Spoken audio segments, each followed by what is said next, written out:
Hey guys, so I just really wanted to react to this tweet that I saw from the Ultra Kill developer. By the way, Ultra Kill is an indie game, a very low resolution, low spec requirement indie game. It's a first person shooter. You might want to check it out if you're into the old school Wolfenstein, Doom, Half-Life gameplay. Do check that out. But I just really want to react to what at public Hakita is a good idea. That's at Hakita Dev on X.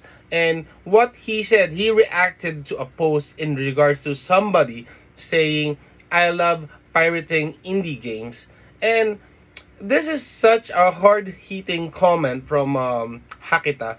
And what he said is, as a creator of said game, you should support indie games if you can.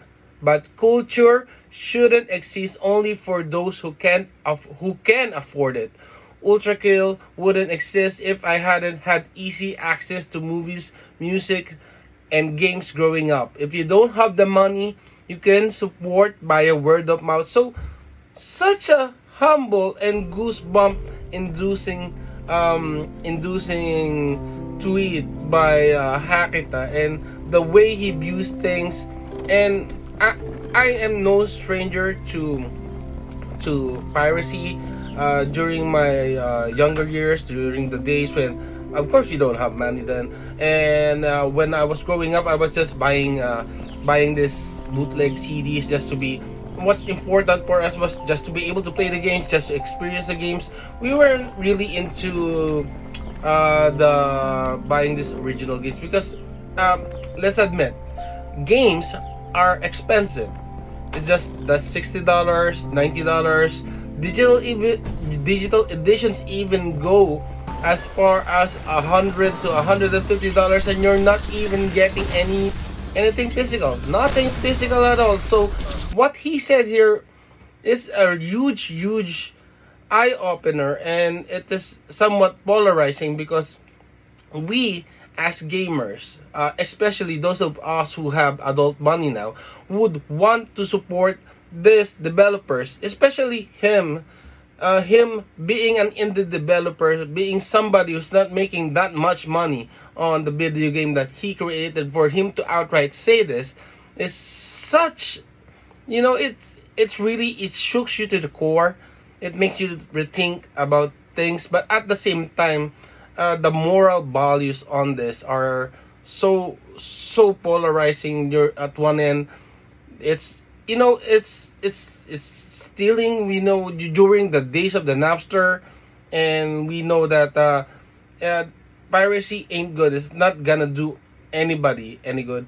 But at the same time, he's spreading everyone to just, if you can afford it, use word of mouth to advertise the game.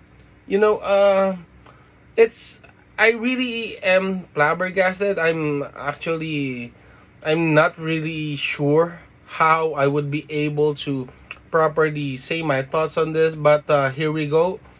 I do agree with him 100%. If you can support the game, you could buy the game, buy it. And if you can, use your word of mouth to promote it as a way to give back to the devs. But at the same time, these indie game makers really do need all the money that we could give back to them, especially if we love the games that they create. So if you have the adult money, you have a way to spend. Don't pirate, buy the games. Then if you don't, well, at least promote the game, but don't promote piracy, please. So yeah, that's it. Just wanna really react to this one because what he said is very heavy, and it makes you really think about the piracy things, about all of the things going on in the world today, in the world of gaming, movies, music. Anyway, there's so many cheap options for us to be able to play this game. So me personally, don't pirate. Play the games, buy the games, especially the ones that do really make good games. That's it. Geeks out of here.